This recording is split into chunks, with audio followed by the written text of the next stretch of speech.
Hello बच्चों, चलिए प्रश्न को प्रारंभ करते हैं। यदि एक गुब्बारे में CO2 गैस भरी जाए तो वह ध्वनि के लिए किस प्रकार के लेंस का कार्य करती है? हाइड्रोजन गैस भरने पर यह कैसा करेगी? चलिए देखते हैं प्रश्न की मुख्य उदाहरण को। मुख्य उदाहरण,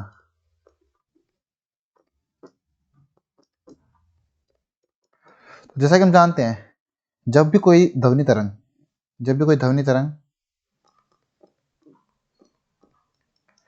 वो किसी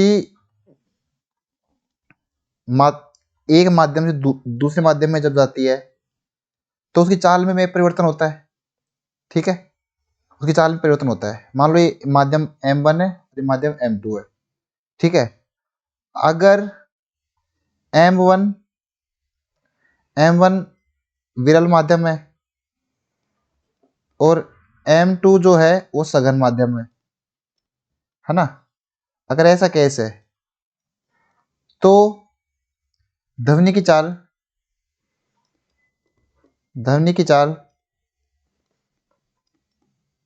कम होती है। ठीक है, ध्वनि की चाल कम होती है और इस केस को बोलते हैं उत्तल लेंस। ठीक है, मतलब जो ये माध्यम है वो उत्तल लेंस का कार्य करेगा। दूसरा, अगर M1 जो है वो सघन माध्यम है और M2 विरल माध्यम है, तो इस केस में ध्वनि की चाल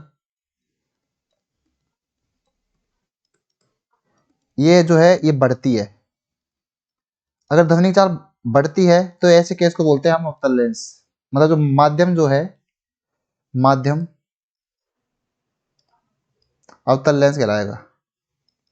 अवतल लेंस की तरह व्यवहार करेगा, मतलब कि भांति व्यवहार करेगा।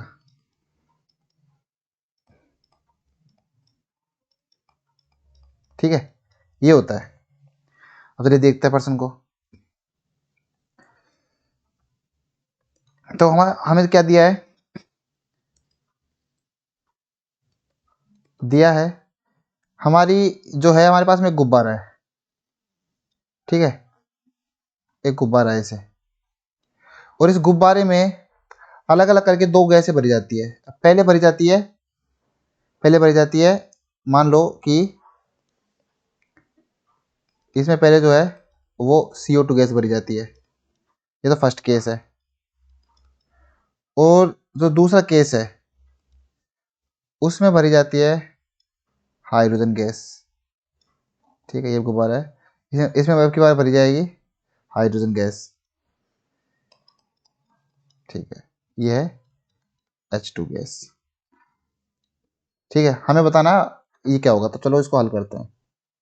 ये दिया है हमको, इसको हल करते हैं। तो देखो, CO2 जो है ये वायु की तुलना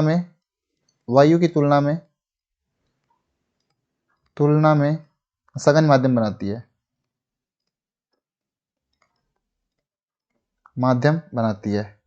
अगर ये सघन माध्यम बनाती है, इसका मतलब ये जो है ध्वनि तरंग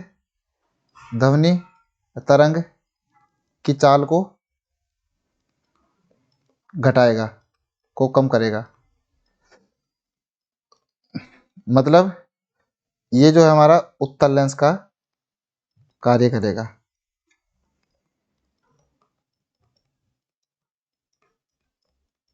तो ये उत्तल लेंस का कार्य करेगा। ठीक, दूसरा है हाइड्रोजन वाला।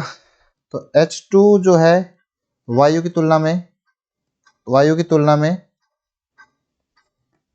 विरल माध्यम होता है। ठीक है, विरल माध्यम होता है।